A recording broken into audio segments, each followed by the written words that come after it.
యేసుక్రీస్తు ప్రభు యూదులను కూడా ఖండించాడు, గద్దించాడు, కోపపడ్డాడు.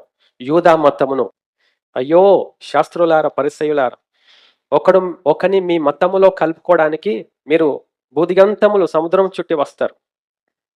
చివరికి ఆయన కలిసినాక మీకంటే రెండంతలు నరకపాత్రునిగా చేస్తారు వాడిని.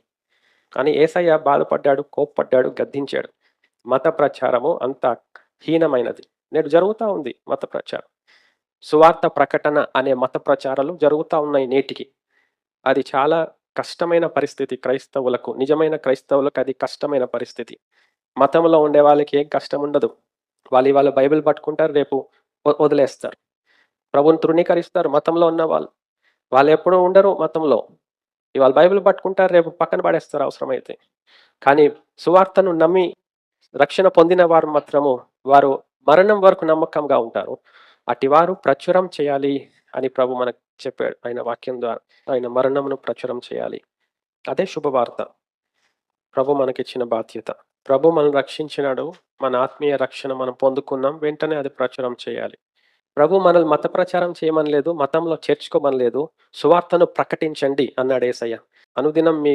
అనుదిన కార్యక్రమాల్లో, దినచర్యల్లో సువార్తను ప్రకటించండి.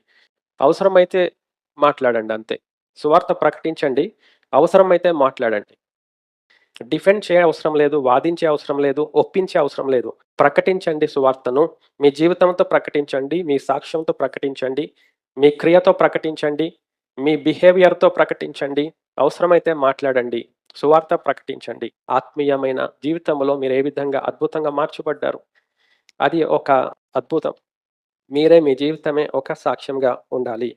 అది దేవుడు ఇచ్చిన ఒక ప్రత్యేకమైన విషయం అండి. అందుకనే మనం ప్రచురం చేయాలి, ప్రభువుని ప్రచురం చేయాలి. జ్ఞాపకంలో ఉంచుకుందాం, మనసు పెడదామండి.